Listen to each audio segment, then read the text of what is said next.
조니 김, 서범석의 미수에서. 미국 공화당은 왜 조니 김을 영입했을까? 미국 공화당은 조니 김이 발봐온 행적 때문에 그를 주목했습니다. 본명 조나단 용 김은 한국계로 어린 나이에도 불구하고 믿기 힘들 정도의 경력을 쌓아온 인물입니다. 1984년 캘리포니아주 로스앤젤레스에서 태어난 그는 가난한 환경 속에서 제대로 된 교육을 받지 못했으며 한국계라는 사실 역시 그의 생활을 어렵게 만들었습니다. 하지만 그는 가난과 인종적 차별을 스스로 극복해 나가며 남다른 성장 과정을 보여주었습니다. 그는 미 해군 특수 작전사령부의 우수한 성적으로 네이비 실의 일원이 되어 이라크에 2차례 파병되어 은성 무공훈장과 동성 무공훈장을 받는 공을 세웠습니다. 그는 이라크 나마다에서 동료의 죽음을 목격하면서 의무병의 한계를 느끼고 생명을 살리기 위해 의사가 되기로 결심했다고 합니다. 그는 하버드 대학에서 의학 박사를 받고 매사추세츠 종합병원 응급실을 비롯 보스턴 브리검 여성병원 레지던트로 근무하며 의사의 삶을 살게 되었습니다. 하지만 그는 우연히 알게 된 나사의 우주비행사 프로그램에 지원하여 높은 경쟁률을 뚫고 나사 우주비행사 선발 프로그램에 합격하게 되었습니다. 지원자 1만 8천 중에서 선발된 우주비행사 후보 13명 중 첫 한국계 미국인 우주비행사였습니다. 이런 그의 경력은 미국 사회에 큰 울림을 주었습니다. 가난한 아시아계 가정에서 미국 최정예 특수부대원이자 하버드 의과대학 박사, 우주비행사 등 한 사람이 한번 가져볼까 한 직업들을 갖고 있어 지상 최강의 사나이라는 별명을 얻을 정도였습니다. 이런 그가 정계에 진출할 수 있었던 이유는 나사 우주비행사 선정 때 조니 김을 본 데즈 크로스 상원의원은 조니 김이라는 인물이 가진 높은 가능성에 주목하였는데 공화당의 약점이라 할 수 있는 소수자 출신의 인물이자 미국에서 존경받는 직업을 갖는 상징과도 같은 인물이 필요했기 때문이었습니다.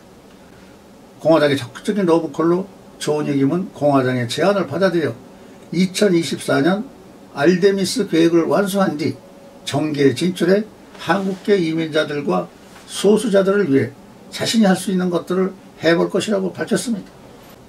데이드 크로스 상원의원은 그의 본격적인 합리에 기뻐하며 향후 공화당은 한국인들은 물론이고 소수자들을 위한 정책에 힘을 실 것이며 과거 아메리카 드림을 이루기 위해 미국을 찾은 이주자들을 대우하는 모습을 보일 것이라고 밝혔습니다. 공화당은 더 넓은 확장을 위해 과거와 다른 전략을 구상했습니다. 트럼프는 미국 백인 계층의 지지 세력을 결집해 대통령에 당선되었지만 조 바이든에게 패배하면서 새로운 전략으로 수정한 것입니다. 기존 백인 세력과 더불어 다른 세력이 있어야만 선거에 이길 수 있다는 생각을 한 것입니다. 이에 그는 소수자 중에서 인물을 찾았고 테드 크루즈의 추천으로 알게 된 조니 김을 주목하게 되었고 네이버 실에서 이라크 복무 경험이 있었던 것을 높이 평가했다고 합니다. 트럼프의 지지까지 받으면서 그는 공화당뿐 아니라 민주당 관심까지 받았는데 기존 한국계 의원들이 민주당 계열 소속 의원들이 많았기에 조니 김을 회유하려는 이들도 많았다고 합니다. 2002년 어느 날 술 취한 아버지가 총과 아령을 이용 일가족을 살해하려고 했고 조니 김은 죽을 힘을 다해 싸웠고 얼굴에 아령을 맞아 크게 찢어졌습니다. 아버지가 갑자기 잠잠해지고 다락방에 가자 가족은 경찰과 구급차를 부른 뒤 경찰은 아버지와 대치하다가 아버지가 폭력적으로 저항하는 바람에 경찰 총격으로 사살당하게 됩니다. 강해져서 엄마랑 가족을 지키자 최우수 고교 성적임에도 대학 진학 포기하고 신념을 지키고자 미군에 입대해서 미국 최고의 타이원 특수부대인 네이비 실 합격, 의무병, 저격수, 돌격병을 혼자 다 하며 이라크 등에서 100회 이상의 전투에 참전하고 셀 수도 없이 많은 공적을 세웁니다. 그가 획득한 훈장은 미국 최고전쟁 영웅 칭호 획득, 은성 무공 훈장, 동성 무공 훈장, 해군 해병대 공로 훈장 등 군생활 중 잘못된 응급처치로 인한 동료 사망 목격하고 군 응급 의료를 발전시키기 위해 돌연 의대 진학을 고려하게 되고 험난한 준비 과정에 돌입합니다. 미국의 의대는 의학 전문 대학원이므로 대학교 졸업장이 필요했습니다. 군 자학생으로 네이비실 본부에서 제일 가까운 샌디에이고 대학교 수학과를 25살에 늦깎이로 입학했고 28살에 3년 만에 최우등 졸업을 했습니다. 또한 사병에서 해군 장교 전환과정 합격, 이후 위대한 전우들의 추천서를 받아 여러 의대에 원서를 넣게 되고 하버드 의대에 전액 장학생으로 입학합니다.